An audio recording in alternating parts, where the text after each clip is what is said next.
Y'all must be the Clarks. My name is Meredith. I'm gonna be your nurse today. How are y'all doing? Well, I'm here, so there's that. Oh my God, Harold, I haven't even got my coat off yet, and you're already starting all this trouble. Just be nice to the little girl.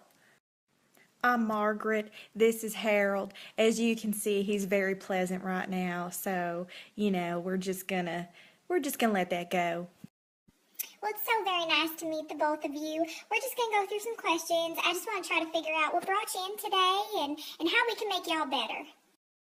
Well, I can tell you right now, the ambulance brought us here. God almighty, Harold, that is not what she was asking. He had some chest pain, and he's had, heart attacks in the past, and he's on that Coumadin. But anyways, I told him, I said, Harold, I'm not taking any chances this time, because the last time I didn't call the squad and them paramedics, I ended up on the bathroom floor right along with you. Okay, Harold. So it sounds like you were having some fits of chest pain. Did you take any nitro or aspirin or anything like that? Really though, I don't know what I took. I just know that Mama over there handed me a handful of pills, and I just swallowed them. Honey, he took about 4 baby aspirin. About 4. I was so, I don't know. I might have counted wrong, but about 4. Okay, sounds great. All right, so I'm gonna go and I'm gonna check and see what orders the doctor has in, and since you're included, I'm gonna see if any of your labs have come back yet. Okay, Harold. So it looks like the test that your doctor ran earlier, your stress test, that came back positive. So he's gonna want you to go for a cardiac cath in the morning.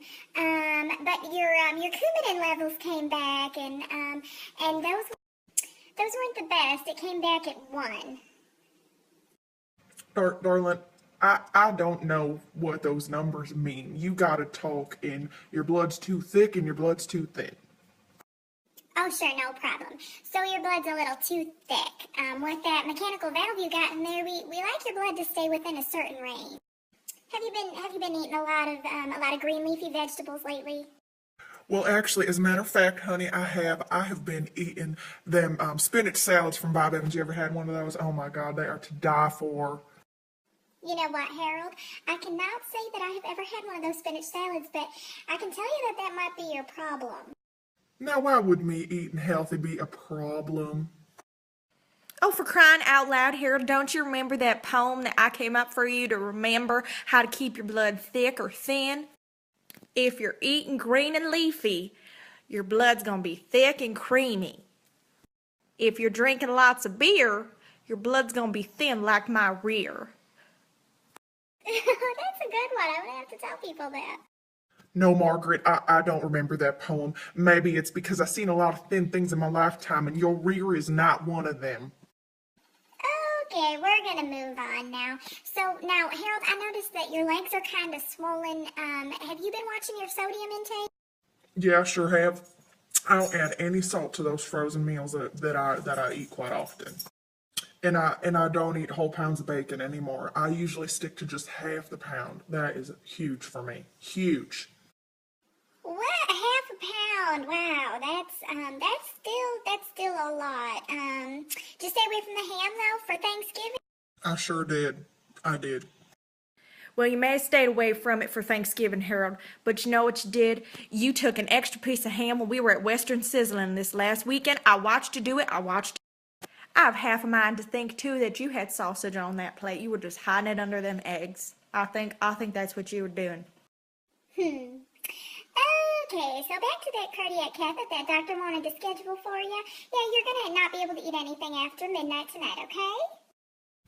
Okay, so I'll be able to eat now. Now will be good. Yep, you'll be able to eat just as soon as that doctor puts in your low sodium order and sends it down to dietary.